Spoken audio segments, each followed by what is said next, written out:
Welcome, everybody, to episode 23 of the Arch City Poker Podcast. My name is Tony alongside Nick. We own, operate, and run ArchCityPoker.com. Nick, how are we doing today? Doing great. Excited for the episode. I think this topic and this episode, if you will, it may very well be one of our more important ones. So I think it's going to be a good one.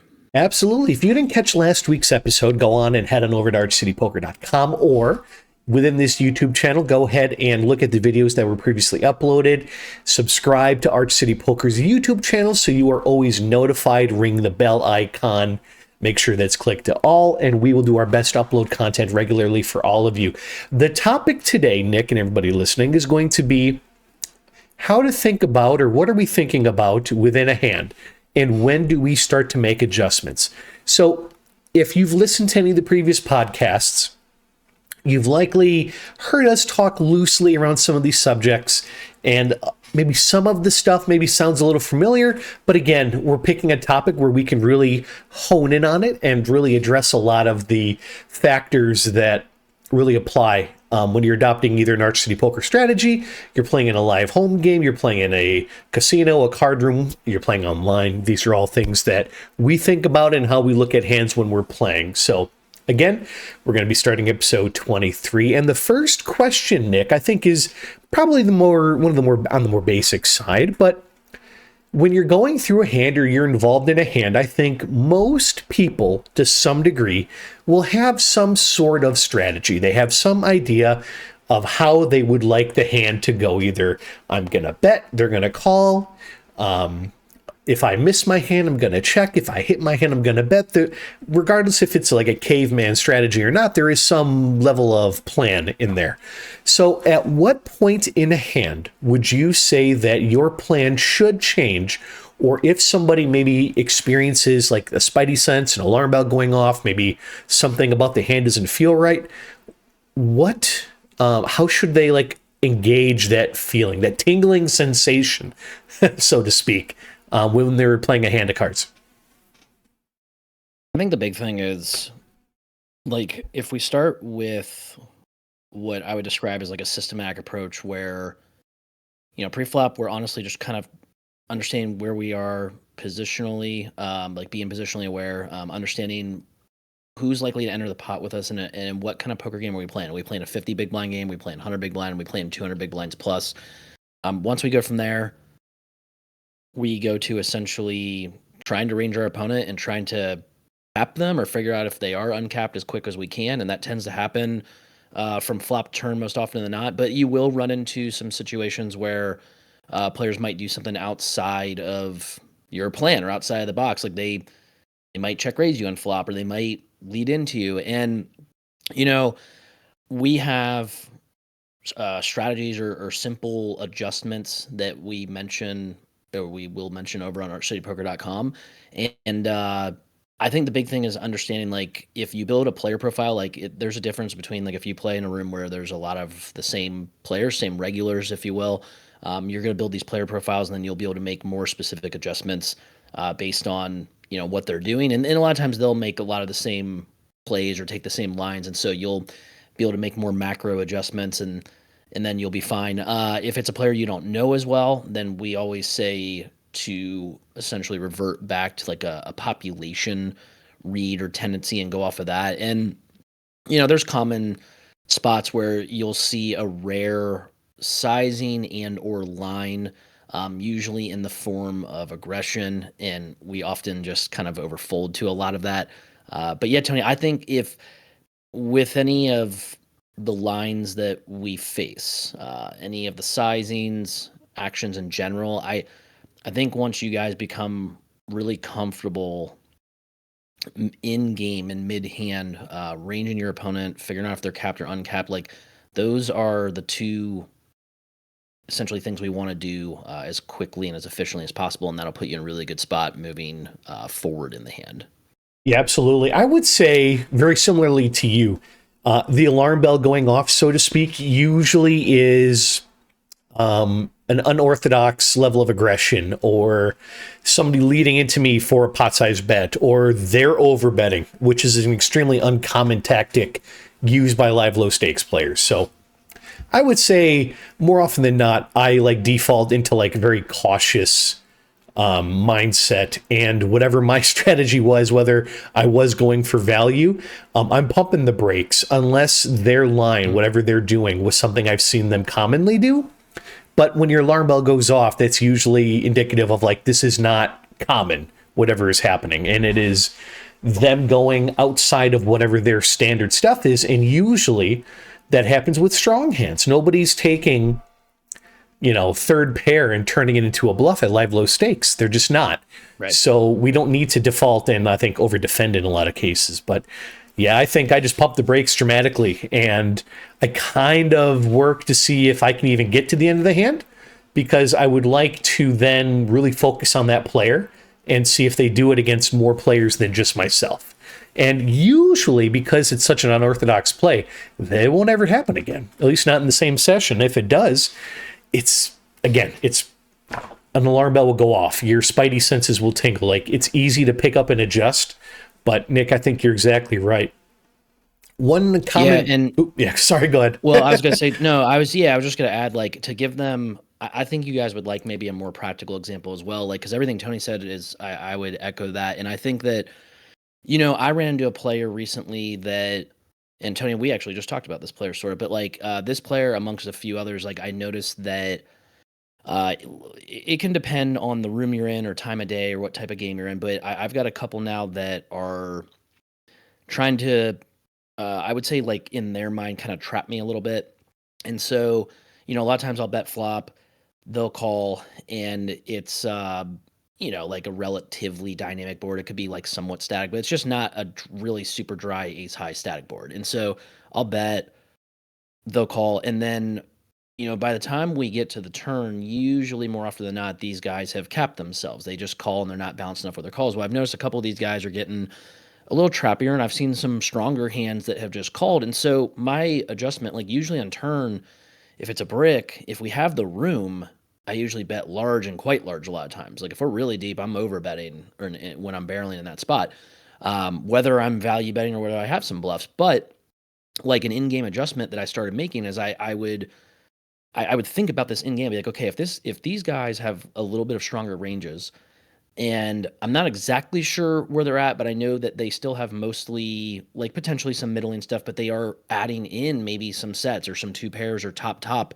in there to where they're probably not so capped. And so I decided, well, I am going to bet again, because they probably have like a wider range still, and I want to see exactly where they're at, and I want to try to cap them. And I don't think they're going to play overly balanced or tricky over two streets. Like, they typically don't do that. So you can feel pretty comfortable that, in the sense that I just started sizing down actually in those spots with those specific kinds of players.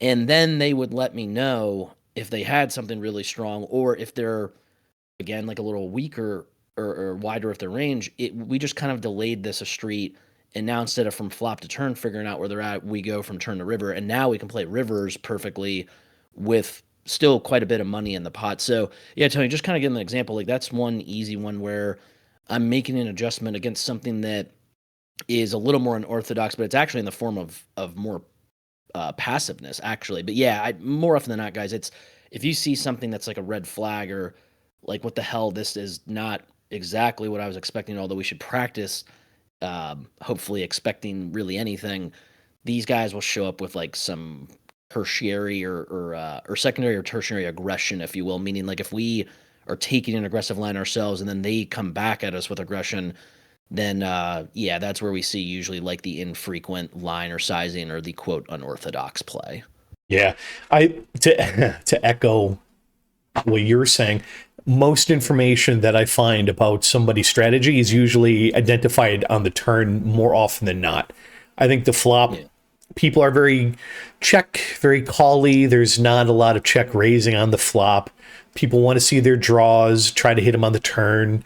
There's just not a lot of aggression on the flop. It's the turn where I think people deploy whatever strategy that they had, because strong hands don't want to check twice, because they're just losing, even if they're trapping, they're just losing so much value if they decide to do that. And then they're risking especially if they're out of position and they're trying to trying to trap. Certainly don't want to check the river and then just have to show down. Oh, I had the nuts. I was waiting for you to bet. I can't tell you how many times I've seen villains check the river trying to trap, and they don't know what they're targeting, and they're deploying a decent strategy against a strong opponent, but they don't know what they're targeting, what the opponent's hand range is. So they'll end up showing down an incredibly strong hand, and you're like, wow, okay, Yeah.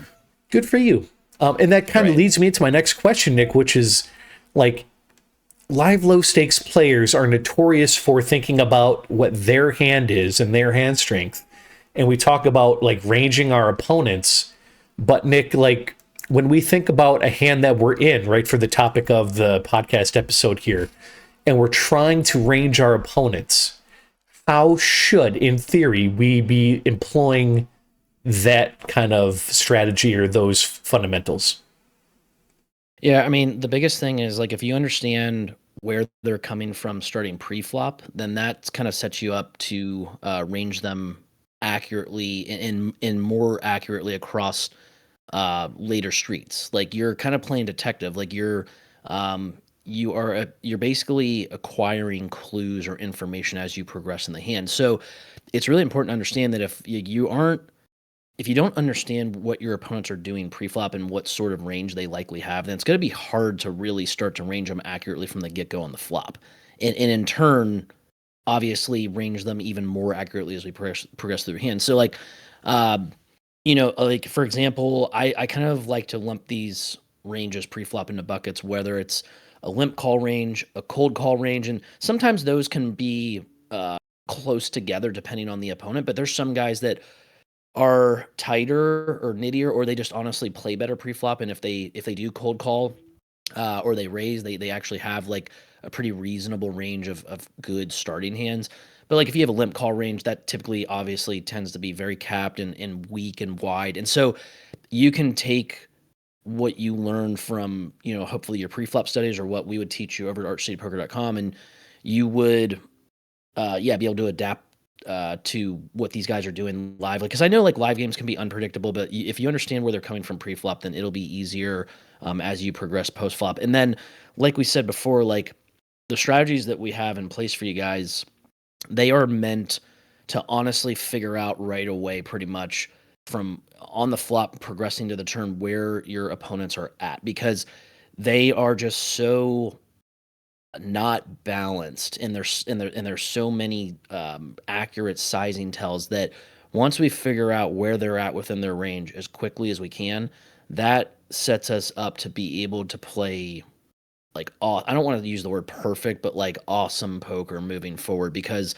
we then will think about, well, what kind of hand do we have, and now what's the goal? Like, because I want to make it clear to you guys that we're not saying you should never not think about your hand, but a lot of you, like Tony mentioned, like you'll peel your cards and then you'll look at the flop and it's fit or fold. Like, did I hit or did I miss? And you might think about your opponent's range at some point. A lot of guys don't really think about that, or your opponent's, like a lot of players will narrow the range down too much so if they're thinking about their opponent at some point. But a lot of times it's usually too late, or you've already made a mistake, a sizing error, or a frequency error, whether you checked a spot maybe you shouldn't have, or maybe you bet when you should have checked.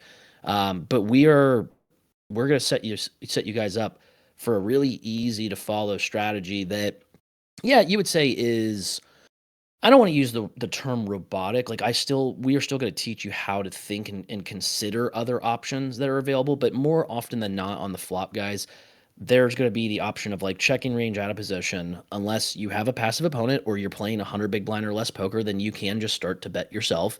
But generally we like to check, because then we figure out where our opponent's at in their range. Like if they check back, they're usually very unbalanced and capped. And if they bet, then kind of based on their sizing, we can kind of figure out where they're at. Sometimes it's a little harder to tell with others, and it depends on the texture, but they're going to, like Tony said, they're going to let you know on the turn more often than not exactly where they're at, even if they do, and you progress to the turn. And then when you're in position, we're really way more often than not betting range, because our opponents play incredibly straightforward against that. And so with those two strategies, in position, out of position, we're able to figure out exactly where our opponents are at. Like I would say, I don't know, you would say, Tony, I think it's well more than 90% of the time. And once we move from flop to turn, then that's where it's like, okay, I know where my opponent's at. I can think about what I want to do with my hand now. Do I have a hand for value that benefits from betting really large? Do I have a hand for value that actually it makes more sense to bet small? Do I have a bluff that wants to go large or small? Like those are really exploitive thoughts and simple thoughts that we can work through within roughly a 30 to 60-second time frame. And so yeah, Tony, I think that when it comes to ranging our opponents, make sure you have it down pre-flop. And I'm not saying you guys are going to have this exactly, but like think about what kind of action they took and what kind of bucket you place them in. Is it a wide range or is it a narrow range? And if you can figure that out pretty easily, which you should be able to, then it's a lot easier to decipher where they're at starting on the flop to turn. And then when the money starts to get real for everybody, then we're going to be in a very advantageous position versus these types of opponents. Yeah, I think you're exactly right. And I would even to like caveman it a little bit. It's like, well, Sure. how do you range your opponent? Like, well, we need information to that they've provided us to then like begin to Sherlock Holmes the situation a little bit. If they limped in pre-flop, well, if they historically have maybe opened hands like king, queen, ace 10, ace jack, and you've been paying attention to the table, you can see that. Well, we can start to eliminate a lot of those hands from their hand trade before we even make a decision within our hand.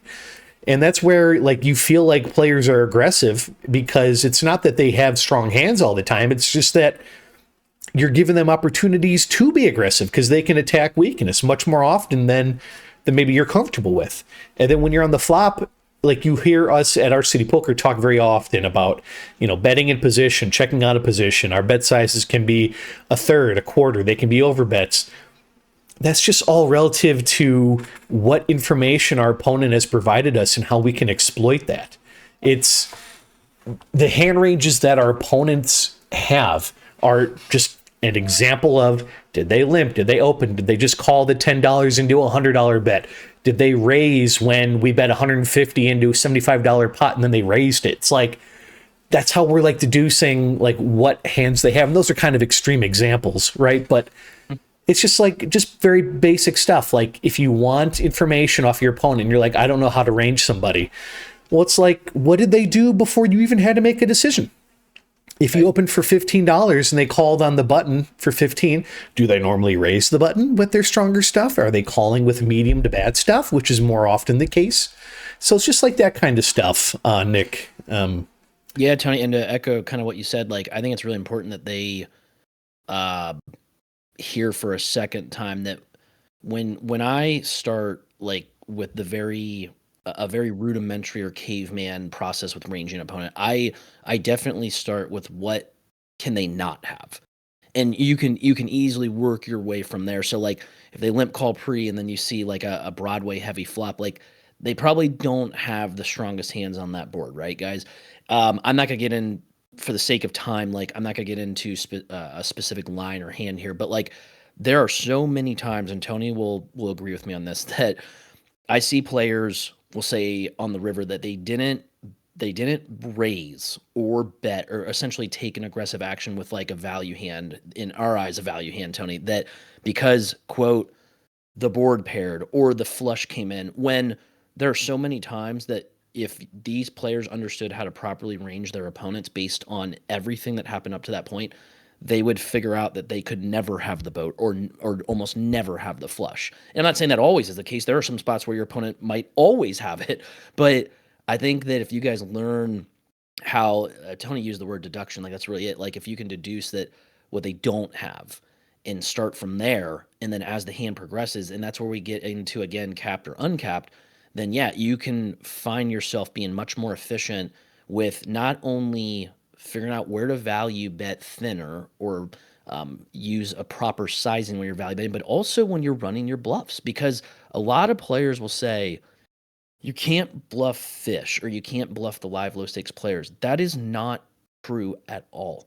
You can absolutely do it, but you have to plan the handout properly and understand how to range your opponent and figure out where they're at. If you're playing 100 big blind poker and you're in a situation where you have these really large pre-flop sizings and then you're trying to blow people off of one like top pair, that's not a great starting point. But if you can leave room where there's more than like pot left in some future streets or maybe on a river, you could maybe get them off for one pair. But it's the whole point is, guys, like again, not getting too specific, learning how to properly range your opponents by deducing what they can't have is going to put you in a much better spot moving forward in the hands that you guys play. Yeah. And Nick, that actually brings us right into like the next question, which is like, are you telling a story with your bets? So if we've ranged our opponent correctly and we can kind of ballpark where they are, we can then create a story with our bet sizings, with our check raises, with our leads, with our overbets that is like attacking what their perceived range is. And that's where I think the most common live low stakes player will feel like a lot of pressure on them or feel like somebody's being aggressive. And again, it's not because good players, quote unquote, have better hands more often. It's just that they can more properly attack what information you've provided them. And then if you're capped at one pair, like maybe you check call the flop on an 8 high board and maybe you have a pair of eights, ace 8, and they're just bringing in over bets or they're check raising and they're just putting a lot of pressure on you, you feel inclined to fold that because you haven't given them any reason as to showing, do you have an over pair? Did you limp pre-flop? All the information you gave them has set up like all these attacks to like your specific type of hand, and it makes you want to fold more often than not, and it's going to make it feel like it's really hard to play against an aggressive player, quote unquote, right? So Nick, when you're telling a story with your bets, what do you think that maybe an Arch City poker strategy, how does that like intertwine with somebody's perceived range, or how should we think about a hand when we're thinking about also telling a story with the actions that we're taking? Sure. Yeah. I mean, I think on some level, it almost doesn't matter what story we're telling, but like I think it's basically like range your opponent, and then Tony, like you're right in a sense where like we are telling a story, whether we're trying to get value or trying to get a fold. But like, does it need to be like I hear a lot of guys talk about like GTO or balance and like, yeah, you want to make your opponent indifferent or you want to tell like a story that makes sense. But like we're trying to tell a story to be clear that we want our opponent to hear and understand. Like we want to tell a story that just benefits us exploitively. So like I think there are definitely spots where I talked about like if I bet flop and then I get a passive action where my opponent calls and we see a turn, then usually if it's like a neutral or a brick or a card that just favors me, like I think a lot of times like I do go for a really large size or overbet because I think they're capped and I'm trying to get max value or push max pressure when I'm bluffing. There are spots on the river where I think opponents get weirded out by this, but I will have been, firing flop and turn, then all of a sudden I make like a really small triple barrel. And it's because I have ranged my opponent as such where I feel like they have hands that they're never folding to any size, but then they have some hands that I can get to fold that are better for like a really small sizing. And if they raise me, it's fine. Like I figured they could have some strong hands. I'm going to lose the minimum I can against that. And if I can get them to fold better draws or hands that maybe have showdown value, like I'm telling this story that I still have you beat. Like I might not have something awesome, but I have you beat. And like, this is such a small bet. Like people don't really bluff with this. Like that's kind of, I guess, the story there. So yeah, Tony, I think that it just all, again, goes back to like ranging our opponent, figuring out capped or uncapped, and then tell a story based on what we want to accomplish with our hand. And that is an exploitative thought process for you guys real quick that are wondering, well, what's the GTO thought process? Instead of me thinking like where my opponent has, like I still would range my opponent if like let's say I'm going up against like Tony or like another pro or whatever, then I still would range them, but then I would come back to like truly what does my story make sense for my range, like for lots of hands that I could have here, right? And that gets into like a whole nother can of worms, like talking about nut advantage, range advantage. These are things that, yes, if you're playing high enough, like they're very important to understand. But we really just need to dumb it way down. And Tony loves the use of the word caveman. Like, we do want to be very caveman with this, and we really just want to think, what kind of hands does my opponent have? Are they strong or are they not that strong? And then what type of hand do I have, and what do I need to do to accomplish my goal? Whether it's value bet, if it's huge or small, or if it's bluff, huge or small, or if we just have showdown value and like it makes sense to just try to get to showdown. Like, there's obviously still some of that. That's pretty much it. And so, yeah, Tony, I think it is intertwined as far as like telling a story, but we just need to understand that we don't want to overcomplicate the story. Like, our story is not some 800 page like complex novel. This is more like a very like a toddler's book, if you will, and it's more push this button and it makes this sound type of thing, if that Yeah. makes sense. No, that's a good point. I guess I should have been a little bit more specific about Oh, you're good. what Yeah. type of story. So Mhm. like for example, like an overbet, right? It's a very it's not a crazy check raise, it's not a min click on an awkward board. It's very clearly saying like fold your 8. It's not Yeah. good. Go away. Yes. Right? Like Right. basic stuff like that. So at live low stakes, it's just like you said. It doesn't have to be overcomplicated, and usually you'll find if there are a couple people who can start to like range, or you think they're trying to range players, like that's where you can start to employ a little bit more of these strategies. But another really common one, Nick, is like the fundamental of how far down the line within a hand should players be thinking, right? So Yeah. most live low stakes players, I would say, think one street at a time, and they react to what is happening in real time. Whereas I think a more experienced player, and maybe what we preach at Arch City Poker, is it kind of piggybacks on the story, but we're thinking about the turn when we're on the flop. We're thinking about the river when we're on the turn, and we're thinking about what the board is going to look like and how to react to that board pre-flop, right? So, Nick, if we were to tell like a live low stakes player how to think about a hand and like how they should be, maybe have a little bit of foresight within a hand, how should we kind of convey that message to them? Sure. Yeah, and that's a really good question. I think that that's something that honestly, even what I would describe as like better players struggle with is kind of planning the handout and understanding what type of pot they're going to end up in. Um, the biggest, or I would say not the biggest, like the way that I have gone about this with all the guys that I've worked with that have needed help with this particular topic, kind of planning the handout or understanding what kind of pot you're going to end up in.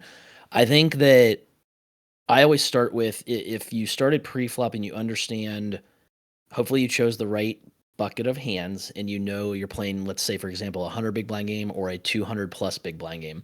And then if you get a dynamic versus a static flop texture, dynamic texture, you more often than not are going to have turns and or rivers that bring in a new subset of nutty hands that are possible. And that is going to benefit the player in position, and especially if you guys are deeper. And so I basically try to look at this from the macro, where it's like, I don't want to make players, I don't want you guys to be in a spot where you're like, oh my God, I have to think about every single type of turn and every single type of river. No, understand just that if it's a dynamic flop and there's a good chance that your current top pair or your non-nutty draw 3 or 4 ways are not going to hold up very well in larger pots on lots of nut changing runouts, then you probably don't want to start building a huge pot early in that hand, right? But if you have like a more static texture and or it's a shallower situation, like the SPR, let's say, is 4 as opposed to 12, then more often than not, you're going to be able to play more aggressively earlier in the hand, or and essentially the nuts, if it's a static texture, whatever the really good hands are right now, they're probably going to be still the same really good hands, turn and or river.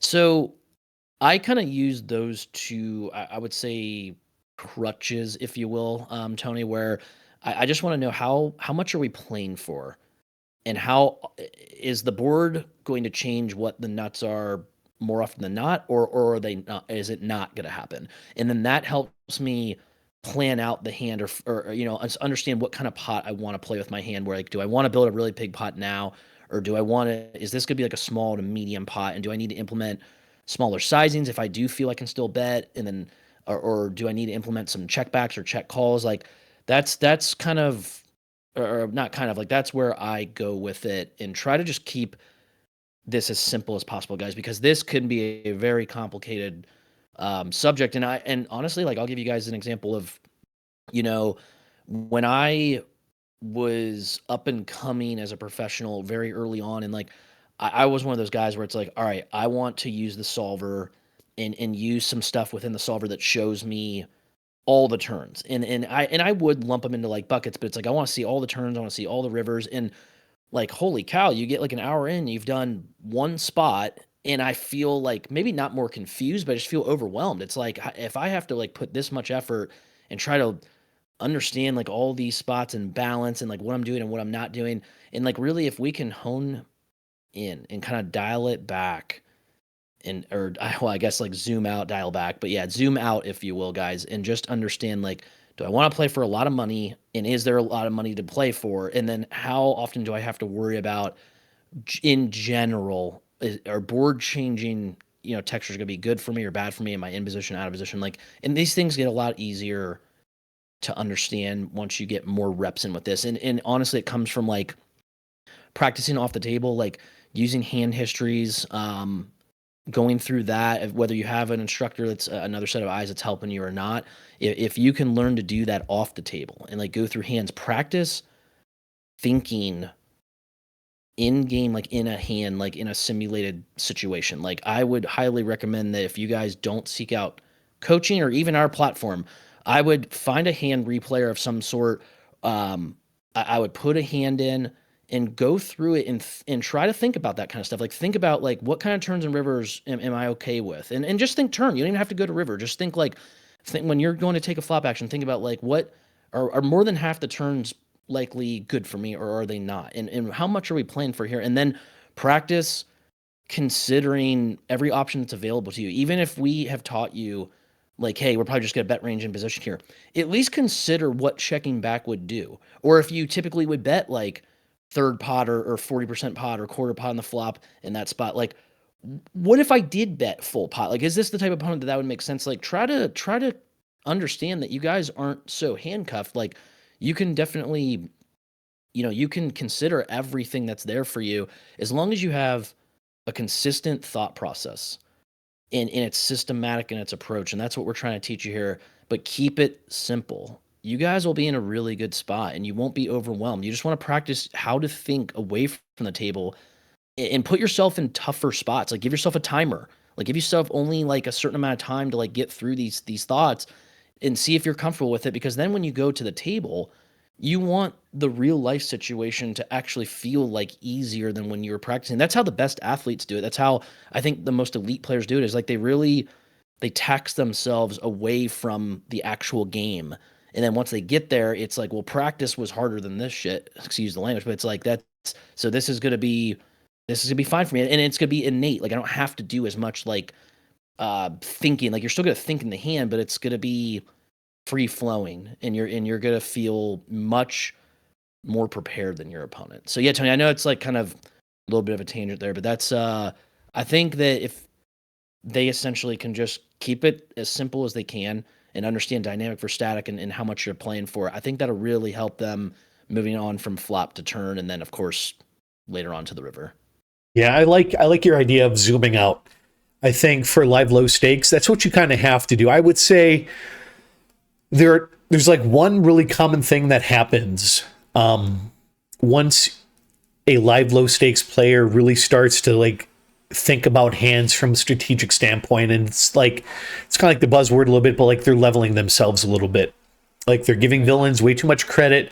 They're assuming that bluffs exist when they don't, and they're not keeping it simple, and they're just overcomplicating situations. And that's just not a winning strategy at live low stakes. And when you, like Nick said, when you're going up to 5, 10, 10, 20, 25, 50, sure. Players are much more complicated. They're much more closer to like playing like GTO. So we can't just play standard. We have to very much understand what their range is and like really put a lot of effort into it. But at live low stakes, not so much. And Nick, our next thing, and this is kind of a way that I like to learn personally. Not that everybody has to do it, but if you were to have like some sort of an internal checklist that said, before you get to make a decision, these boxes need to be checked. Can you think of maybe some like really strong fundamentals that you think would be the boxes that need to be checked? Like, let's pretend somebody's playing at their local card room, but the powers that be won't let them make a decision unless like they have done XYZ first. Yeah. Pre-flop is pretty easy. Like, range your opponent, unless you're obviously like first to act, you'll have subset of hands that you would raise that we will suggest over at Arch City Poker. And honestly, any kind of chart or site, they all have a lot of similar pre-flop stuff. But the main thoughts that I have, like, if I have action that's in front of me, it's like, range my opponent. What kind of stack depth are we at? And that'll help me adjust my raised sizings, or if I'm going to play a type of hand at all. And then when I get to post flop, range my opponent, figure out based on their action as quickly as I can in the hand post flop if they're capped or uncapped. And if I can simply check off those two boxes, range them, uncapped, and then the next box is capped or uncapped, then from there I can formulate a quick plan based on how much we have left. And I should have that thought already kind of in my mind from pre-flop, like understanding like right on the flop, what's the stack to pot ratio? How many bets will it take over how many streets to get us all in? Do I want to make it a 2-street game? Do I want to get a 3-street game? Then I need to size up if I want 2 streets earlier in the hand, whether I'm just betting myself or I'm check raising. But really, again, zoom out, range your opponents, capped or uncapped. If you guys can do that consistently, then you are going to be much better off than where you currently are, because you're likely in the bucket of you either don't think at all and you just like, I have top pair, I bet, or you're in the bucket of, what's my, how is my hand perceived to my opponent? What's my range perceived to my opponent? Like, you have all these thoughts, and honestly, way too many of them about your own hand and what you're going to use based on your own hand, where, yeah, you want to come back to your hand at some point, but you want to start with, where the hell is my opponent at? And what are they doing? And if I think they're strong or weak, and then you just go from there. So yeah, Tony, I think pre-flop, making sure you range them as accurately as you can, understand what kind of game you're going to play post-flop with said person or opponents. Are you guys going to be shallower? Are you going to be deeper? And then you'll have kind of a feel for, even before you see what flop texture it is, like what kind of pot you're looking to likely play. I mean, if I know it's going to be 100 big blind or less game, and I've got a lot of these big card hands, it's like basically we're trying to basically make like top pair and just stack them. And if we don't, then, if I don't have as much room post flop and I feel that I have an opportunity to bluff them early and then maybe continue some barrels, I would start sizing down much more than I would compared to like what we say is kind of standard. Like, we kind of say hover around 40% or so. But if I have a situation where I need to bet like 20% pot to make sure I have room to barrel these guys, I have that in my mind in place. And it doesn't have to be perfect, but like, we just need to get kind of close, roughly speaking. If I'm playing, for example, in that 100 big blind or less game, if I'm playing really deep, then maybe the sizing start to increase, and then position matters more, the dynamic runouts matter more. But yeah, checkbox, it's just simply stack depth and range them pre-flop, and then post-flop for each street. Like, range them, figure out if they're capped or uncapped, and then reassess on turn and river. And you can continue just to, like we said, kind of acquire information, gather these clues, and you guys will be in a really good spot. And it's not as complicated as it possibly sounds. I hope it doesn't sound that complicated, because it's actually pretty simple. But like I said, more reps away from the table, and then getting the reps on the table. You're not going to play perfectly at first when you're making these kind of adjustments. But the more reps you get in, and the more often you can use this consistent kind of systematic thought process and keep it simple, I think the more often you guys will honestly win. Yeah, I mean, that's exactly right. And to kind of echo that, and to kind of paint the picture of what I was doing when I was trying to be a better player, I just started with like pre-flop, and I was like, okay, like what's the first thing I need to do? Well, it's identify what position I'm in according to the rest of the table. Okay, number 2, who's involved in the pot and like who are they? Are they the nits? Are they the aggressive guys? Are they the deep stack guys? Are they the guys who are drinking beers and having shots and they're loud and they're like, who's in the pot with me? What's everybody's stack size, right? And this is all stuff before I even look at my cards.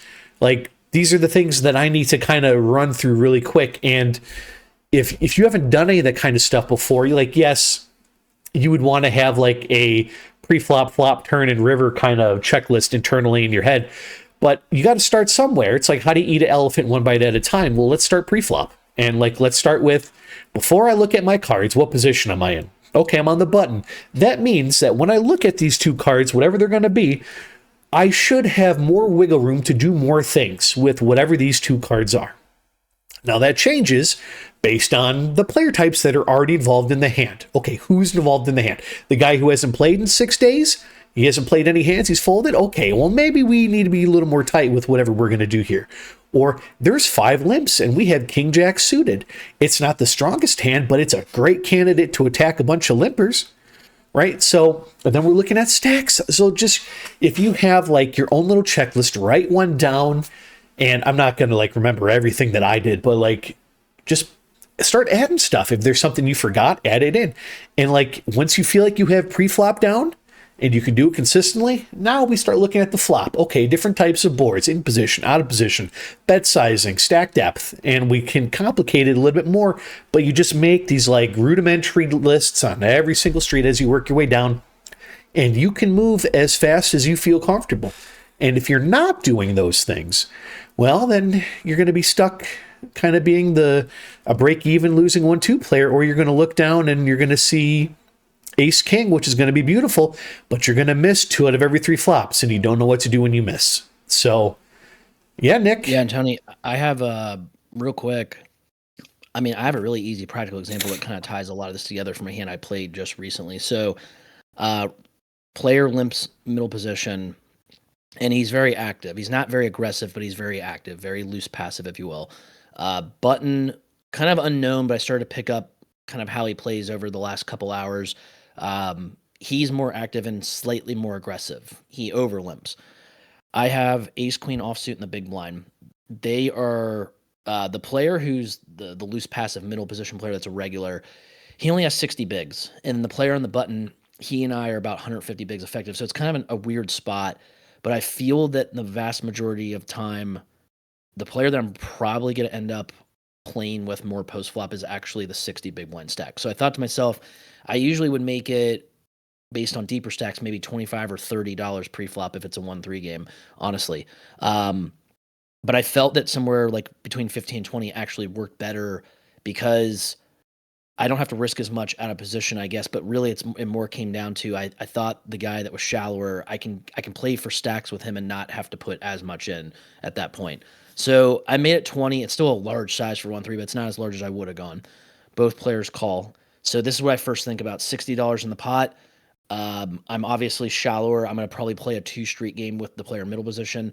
The player on the button, if I have something that's good enough, or I have a situation that deems me being able to go bet, or go back raise and then barrel turn all in, or barrel turn and then barrel river all in, like I'm going to be deeper with that player. Flop comes ace 10-6 rainbow. So we're thinking right away, Tony, this is obviously a good flop for our hand, but like, again, range our opponents. They both, like, one limped and called pre-flop, the other over limped and called pre-flop. Like, there shouldn't be, like, right away, I remove the hands that aren't possible, like top set, middle set, likely top 2. Can they have pocket sixes for bottom set? Can they have like maybe ace 6 suited for top and bottom? Sure, but we're still removing like a lot of the best ace X hands and probably like some of the sets and 2 pairs. And really beyond that, it's like a lot of air, a lot of pocket pairs that are under the 10 in all likelihood. So I felt that usually we talk about trying to check range out of position. Well, this was a particular spot where I felt that the 60 big blind stack, this player he makes a lot of mistakes in the form of calling as opposed to aggression. And I felt like it was also a spot that doesn't get really stabbed all that often because we're multi-way and it's a pretty static and dry board. So I opt out of the strategy of just checking and I decided to bet. And I bet, I think it was roughly 2/3, and I usually would even go possibly larger, but we're multi-way, and again, I don't need to put that much money in on the turn to stack the 60 big blind middle position player, and the button's gonna tell me where he's at more often than not because we're multi-way and because we're deeper. Like, could there be some slow plays? Sure, but again, think about his range from pre-flop to flop. I'm not really all that concerned about the hands that I'm losing to here. Like, it's just probably like a cooler more often than not. Well, what ends up happening is we go back to whatever question it was earlier in this episode, like what happens if for me to make an adjustment and the middle position player with the 60 bigs makes a very quick snap raise to like 4x button folds. A lot of you guys would sit there and him and haw and be like, well, I have like, you'd look at your hand and be like, I have a really good hand. Like I have ace queen. Like, how can I fold this hand? We can fold the hand because this guy is not bluffing. I have a player profile where he is a loose passive player. We are multi-way on a board with an ace on it where I made it $20 pre-flop. Like, I absolutely can have every strong hand in the book there, yet he does not care, and he doesn't care about the player behind him. So my plan has changed. I have ranged my opponent as having specifically 2 pairs or better, even if I think that he didn't have that many of them based on his pre-flop range. His flop action supersedes that essentially. Like, it takes precedent now to where sometimes in live low stakes games you'll range them, but then you'll have an action that is a clear red flag. And to me, not only player profile, but population read, multi-way on a board where I can definitely have all the really good hands. And he might not even care about that. He clearly just really loves his hand. Is he really doing that with ace jack? Like, I don't even know if he can have ace jack. Is he really doing it with like ace deuce suited on the ace 10-6 that he could have limp called with? No. So I quickly fold, and this player knows me. He's like, Nick, he's like, come on, call. And he shows me ace 10 offsuit for top 2. So I made a note right away that this guy can actually limp call with like some like decent broadways. But then obviously like confirming that he just, like the population, like he just doesn't have enough bluffs there. And so the plan changed. We made a huge fold. Whereas, Tony, like in theory, like we're supposed to lose a lot of money there, but we save a lot of money because we ranged our opponent properly. We even made an adjustment when we felt we didn't have a hand in there that he could have, even though I thought he had honestly like bottom set, but ace 10 ends up being pretty much the same thing. But I was like, okay, well, we add that hand to the range. We're not going to range them exactly perfect, but if we can figure out based on range them, and then if they're capped or uncapped, and can they really be bluffing in this spot? Can he have any value in like another, type of spot? But just an example, guys, of like how I think in the middle of the hand there and how we can make adjustments and huge exploitative folds in some of these spots to save a ton of money. Yeah, I think it's a good point. I think a mistake I made a lot was when I was first starting to try to develop my skill is folding hands like top on kind of like staticky boards. Because you think it's just so strong. How can I be folding this? But your opponents will give you a reason to fold because they're just not being aggressive often enough to warrant like a hero call. Now, if they're being aggressive and they usually just take whatever hand they're involved with and they run with it, well, then ace queen on that board is probably a slam dunk. But yeah, Nick, I think you played it fantastically, and I think I would have folded as well. Nick, that's going to really wrap up episode 23 here of the Art City Poker Podcast. We really hope you enjoyed listening to our content here, and stick around. Make sure you like, share, and subscribe to the Art City Poker YouTube channel, and get ready for episode 24. But Nick, any parting words for everybody listening? No, I don't think so. I mean, I think it's, like I said, guys, a really great topic, and it's really about getting you guys to understand like how to think during the hand, and we may have some videos coming up where I promote a new kind of format or line of coaching where we'll get more into that later, but I really want to put you guys in a position to succeed, and that's going to come from understanding like how these opponents really think themselves in these games and how to attack them, and just use a really simple, consistent, systematic approach. And that's right. What we're teaching at archcitypoker.com. Awesome. All right, everybody, it's going to wrap up episode 23. Stick around till next week. We're going to be dropping episode 24. Otherwise, have a fantastic rest of your day.